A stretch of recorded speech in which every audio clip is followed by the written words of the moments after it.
안녕하십니까. 2학년 3반 17번 이아람이라고 합니다. 제가 오늘 소개할 책은 정필모라는 분이 써주신 달러의 역설이라는 책입니다. 이 책을 제가 왜 선정이 되었냐면 요즘 학교에서 경제 시간에 환율에 대하여 배우고 있습니다. 그리고 이 환율에 대해 배우면서 환율이라는 게 이제 다른 국가 간의 화폐를 다른 그 화폐로 변화시키는 과정을 의미하지 않습니까? 그렇게 저는 이 국가 간의 화폐가 다른 부분에 집중해서 국가 간의 화폐가 다름으로써 발생할 수 있는 문제들에 대해 관심이 생기게 되었고, 그 관심을 토대로 이 달러의 역설이라는 책을 고르게 되었습니다. 이제 이 책의 주제를 소개해 드리자면 그 골디락스 경제라는 말이 있습니다. 이건 미국의 전래 동화인 골디락스 이야기에서 나온 말인데요. 이 이야기를 살펴보면 골디락스는 그 어느 곰 가족이 사는 집에 들어가게 되는데, 이게 스프가 3개가 있었어요. 여기서 이제 스프가 하나는 엄청나게 뜨겁고 하나는 엄청나게 차가웠는데, 그 중에서 또 하나는 엄청 먹기 좋게 딱 좋았다고 합니다. 이제 이 골디락스가 그 중에서 그 딱 먹기 좋은 스프를 먹었던 그 이야기를 바탕으로 해서 경제에서는 너무 뜨겁지도 차갑지도 않은 경제 호황기를 의미합니다. 그러나 이런 골디락스 경제라는 말이 요즘은 쓰이지 않고 있습니다. 요즘 경제 상황이 골디락스 경제라고 불리기에는 경제 위기가 너무나도 많았던 탓인데요.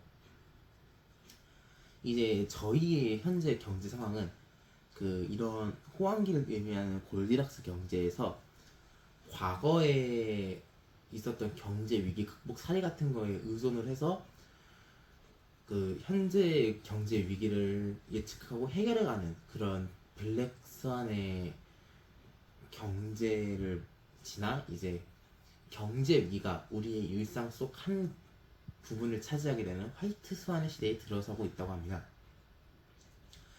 그리고 이렇게 된 오늘날의 불안과 위기는 경기 순환 주기 때문이라는 말이 있는데요. 이제 경기가 순환을 하기 때문에 경제가 이렇게 선이 있으면 이렇게 너무 과열되기도 하고 침체되기도 하는 이런 그런 경제 순환 주기 때문에 발생한다라는 말이 있지만, 이 저자는 그뿐만이 아니라 실물 경제를 연결시켜주는 금융이 문제다라고 얘기를 하고 있습니다.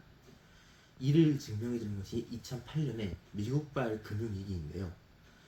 이 금융위기를 해결하기 위해서 주요 선진국들이 천문학적인 돈을 풀었지만 이제 세계 경제 회복 자체는 미미했던 수준이었고, 미국의 경제만 그나마 조금 좋아졌다라는 결과가 나오게 되었습니다. 근데 이 사태를 보면 분명 미국은 이 금융위기에 진원지이자 이제 세계 이제 미국의 상황을 보면 세계 최대의 적자국이고 세계 최대의 채무국인데, 그런 미국보다 왜 다른 나라가 더 고통을 받는지, 그리고 또 이제 이 문제가 미국의 달러로부터 발생한 문제인데, 왜 달러는 아직도 우리는 왜 아직도 그런 달러를 향해 의존을 하고 있는지, 이런 의문점이 나오게 됩니다. 저자는 바로 이런 상황을 보고 이 상황은 모순 속에 있다, 즉 역설이라고 얘기합니다. 이제 저자는 이런 역설적인 상황이 어째서 발생하는가를 얘기해 주는데요. 이제 이 이 모순적인 상황을 유지할 수 있게 하는 것은 바로 세계의 기축통화인 달러라고 합니다. 이 미국의 달러가 기축통화의 위치에 있기 때문에 그 우리는 계속해서 달러에 의존을 할 수밖에 없는 상황이 있다는 것인데요. 그런 이 달러를 기축통화의 위치에 있게 하는 것은 무엇이냐? 라고 물으신다면 미국의 정치, 경제, 군사력이라고 합니다. 그리고 또 이런 미국의 이런 힘들을 제도적으로 지지해주는 것이 있습니다. 바로 오늘날의 국제금융질서인 IMF 체제입니다. 즉 이런 불안한 경제 상황과 이런 불안한 경제 상황의 근본적인 원인은 미국이 기축통화국이라는 점과 그 사실을 뒷받침해주고 있는 여러 요인들 때문이라는 것입니다.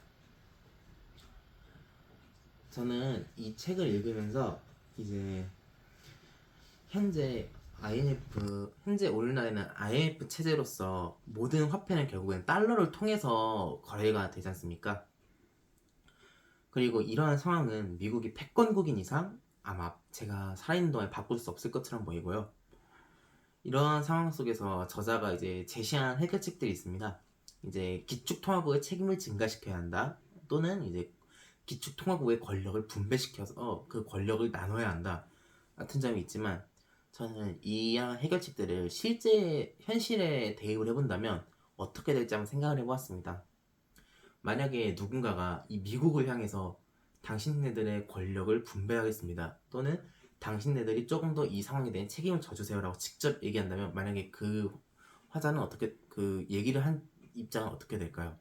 제가 생각했을 때는 아마 미국에게 엄청난 경제 제재를 당해 경제가 파탄이 나거나 아니면 현재 힘의 주체인 미국에게 거스른 것이니까 이제 국제사회로부터 외면을 받고 현재 북한과 같은 처지까지 다다를 수 있다고 봅니다.